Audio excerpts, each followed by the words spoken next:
Hello marksmen and maternal figures, my name is TBSky, and in the video yesterday we were talking about Moira, and I mentioned in passing, sort of half-jokingly, that if enough people poked me about it in the comments, maybe I'm gonna go back and do a video about Anna as well.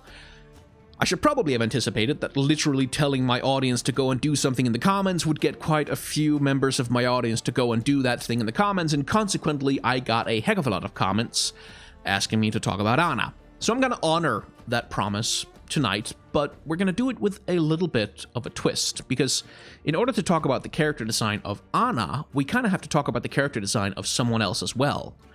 We kind of have to talk about Widowmaker. And not just because they are both snipers, not just because they share the same gameplay archetype, but because they also have something else in common. They are both kind of awkward fits. For their role, for their lore, for their character design, there's a little bit of an awkward fit going on there, albeit for somewhat different reasons. So let's start by talking about Anna Amari. Now, besides being very obviously a sniper, Anna is also a veteran. That's the second component of her character design that makes her unique, is that she's not just a sniper, but she's a veteran sniper. She's been everywhere, she's seen everything, she has shot everyone, she has stories to tell and chips on her shoulder at old injuries that still hurt. In that sense, she's very much a counterpart of Soldier 76, to the extent that, even in the lore, she used to be his second-in-command back in the heyday of Overwatch before everything went straight to hell. So now she's been called back into action, and there is a little bit of a problem. Not a problem in the game's lore, but a problem that comes from design. A problem with precedence. Now, precedent is kind of an important concept, not just in character design or game design, but in all design everywhere, because precedent is the database of knowledge and experience that your audience draws on when they try to understand whatever new design you put in front of them.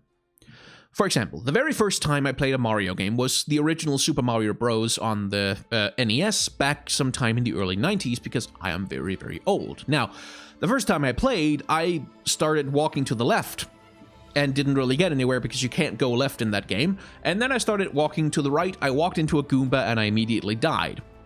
Then I did that 6 or 7 more times until I figured out that I can actually jump over them and also on top of them. And then it took me several more tries before I figured out how to pick up a mushroom, and then it took me even more tries before I figured out how to go down a pipe, how to jump over a pit, how to navigate a level, and how the hell to get up those damn stairs at the end of the level and actually hit the flagpole.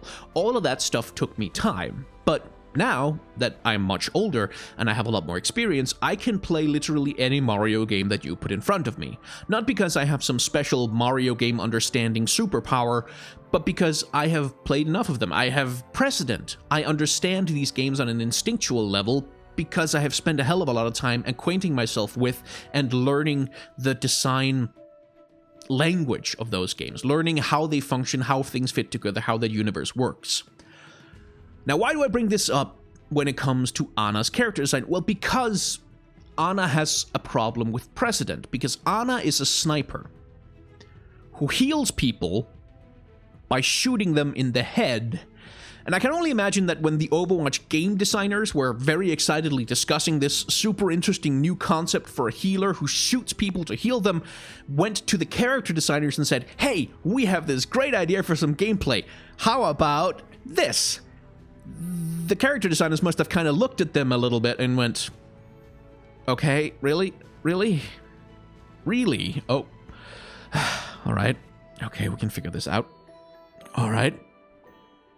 And they must have scratched their heads a little bit, because all of the precedent that comes with a sniper is that they are damage dealers. They're aggressive. They are offensive characters. They want to deal damage to the enemy. They want to hurt them. They want to cause pain. They want to cause kills. That is their primary role in life, to the extent that they have specialized to using one highly finicky weapon at great range in order to kill. This is everything a sniper is associated with. All of the precedent for a sniper says damage dealer, and exactly none of the precedent for a sniper says medic. None of the precedent says healer. None of the precedent says support crowd control character. Nonetheless, that is what Anna is. And so, the character designers of Overwatch have a problem to solve. How the hell do we convince our players to understand the character design of Ana, not as an aggressive sniper, but as a backline healer, a medic, a support? Well, there's a few things that I think they've tried to do in order to accomplish this. First of all, when you take a look at Ana, one of the things that is most unusual about her is how much she kind of doesn't look like an Overwatch character. Now, don't get me wrong, she's still perfectly within the Overwatch design aesthetic, but in terms of her outfit, in terms of the color language and the shape language of everything that's going on with her, you could probably put her in a Titanfall game and nobody would really notice. She could probably turn up in a Call of Duty game and it wouldn't really be that unusual. She's not as outlandish as the rest of the Overwatch cast, because Overwatch is a game that is populated by moon gorillas and murder ghosts with shotguns. It is a Saturday morning cartoon from the 80s turned up to 11 and given high-def 4K, super clean, colorful graphics. That's what Overwatch is, and yet here we have Ana dressed in earth tones and sort of very down-to-earth, dour, looking like she wandered off the battlefield from any other modern military shooter, very much standing a little bit apart from the rest of the Overwatch crew. And insofar as I can analyze that, that is one step in the process that the Overwatch character designers took in order to get the players to look at Ana in a slightly different way, in order to stop and say, okay, there's something different going on here. There's something else going on here. Another major component is color design. Now, Overwatch, again, it's a cartoon. It's a Saturday morning cartoon. Everything is colorful. The colors tend to denote the kind of roles that a character has. But there's something interesting going on with Ana's colors. Within Overwatch, yellow is the color of healing. It's the color of Mercy's beams. It's the color that Roadhog uses when he does his little inhaler thing. It's even the color that Brigitte uses for her healing aura. So for a healer like Ana, you would expect that one of her primary color motifs would be yellow, but it's not. It's blue. So what the heck is that blue doing there when she's supposed to be telling us that she's a healer? Well, blue is perhaps the single least aggressive color on the planet. Blue is the color of the oceans, it's the color of water, it's the color of placidity, it's the color of the great big blue sky, it's the color of tranquility and quiet and gentleness and healing. In a lot of contexts, blue is a color that's associated with health and healing, recuperation, recovery, wisdom, kindness, everything that a sniper theoretically is not. None of it is associated with damage, particularly. It's not really associated with aggression. And that's where one of the color decisions comes in, I think, because the other obvious way to go in order to communicate that someone is a healer, a medic, is to go with red and white, the most commonly associated color with healing in the Western world, which is the red cross or the white cross on the red background, the color of medkits, the color of ambulances, the color of the Red Cross organization. But they went with blue instead because red is aggressive. Red would be telling the players, you need to attack with this character. Now, is this completely successful? I don't know. Like, when you want to break completely with precedent, the thing you have to do is set a new precedent. And that means you have to accept that there's going to be a little bit of a dissonance, a little bit of a conflict as your audience figures out what the hell you're doing with this new interpretation of all these old design principles. So Ana is someone who struggles with overcoming precedent in order to communicate clearly to the players what the hell her character design is about, but she's also someone who sets a precedent.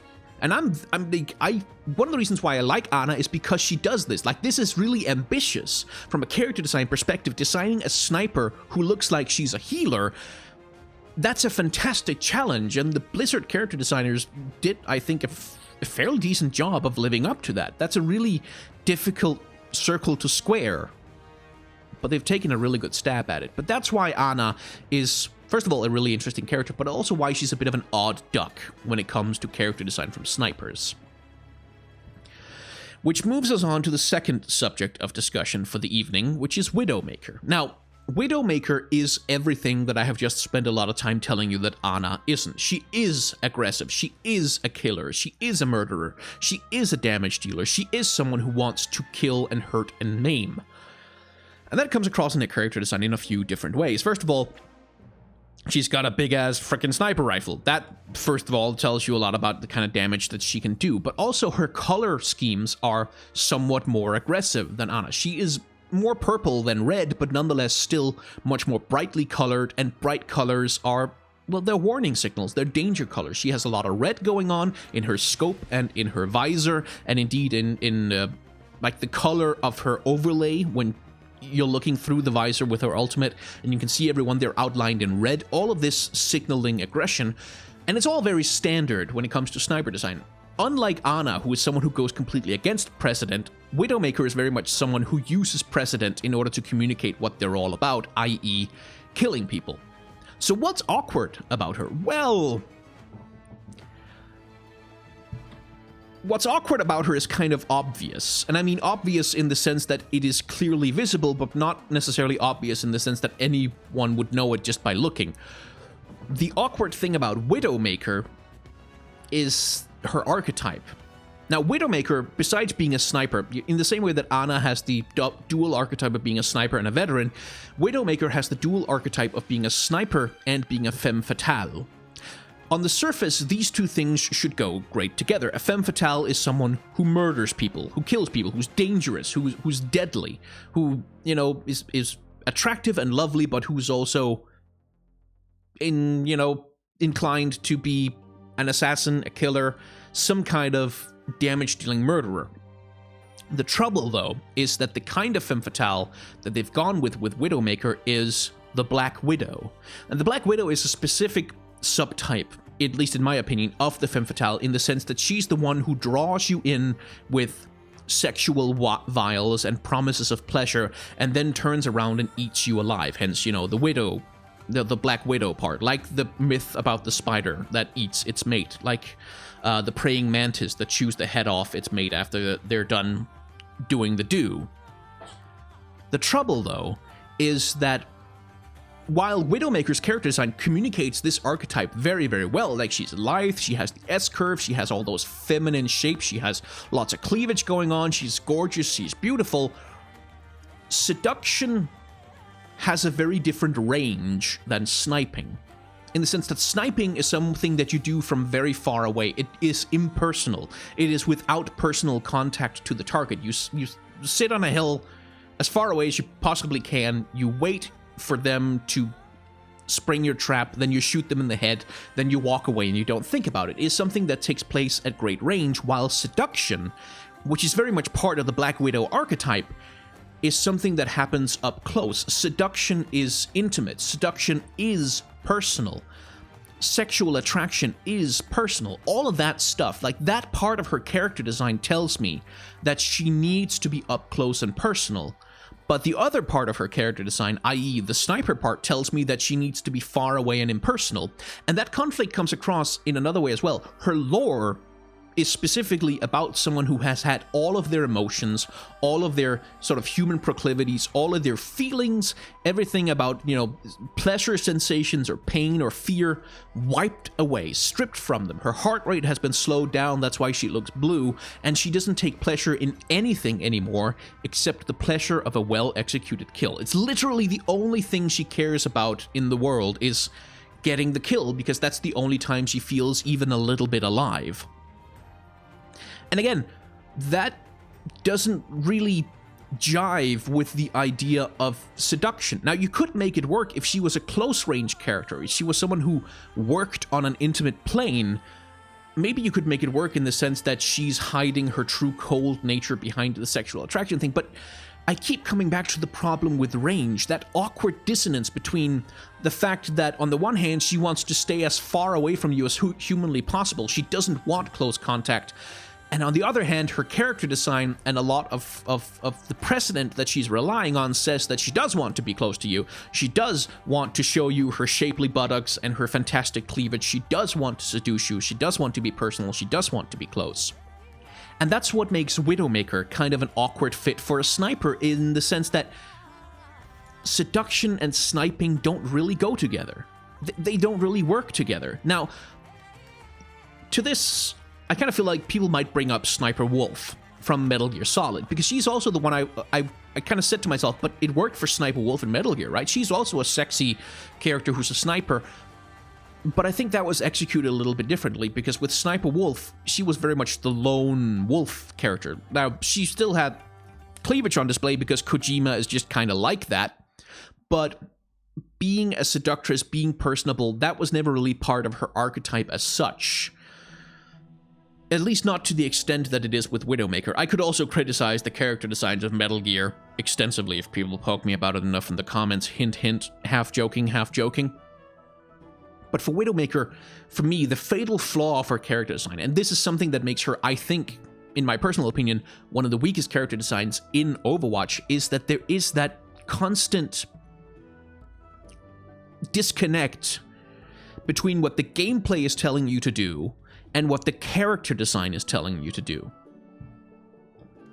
Anyway, that's pretty much about all I have to say about the snipers of Overwatch, at least at the moment. If you have enjoyed this, you should feel very free to leave a comment down below or hit the like button. Now, I'd like to give a little special shout out, a thank you to my supporters on Patreon. I have had a Patreon for many years at this point, but it has always been about my comics and my artwork. It hasn't really been about YouTube, but ever since the YouTube channel started getting subscribers, some people have found their way over there and started pledging to it. So at this point, I feel like I should probably also thank them. I should thank people like Sale Atkins and Morgan Hillsman and Solsteven Yamasuya, Adams Coxwell, Sheridan Shaw, Aaron Chamberlain, Daniel Wesh, Kim Anderson, River, Per Madsen, Fabian Koch, Circlinator, Michael Carmody, Anton Larson, Jean-Baptiste Rossi, I'm assuming I'm pronouncing that correctly, and Flame Spitter, as well as Cameron Taylor, Nips, who is a fantastic artist. You should look her up on Twitter at onips, Jason, Sean Savoy, Green Moriyama, Bryce Hopper, Kitty, and we're back to Barry Lee, Sale Atkins, Cami Payne, and Morgan Hilsman again. I think we've gone through all of them at this point. Thank you very much for supporting my creative work in general, which I guess is what my Patreon is about now. Thank you very much for watching, and I hope that I will see you in the next video.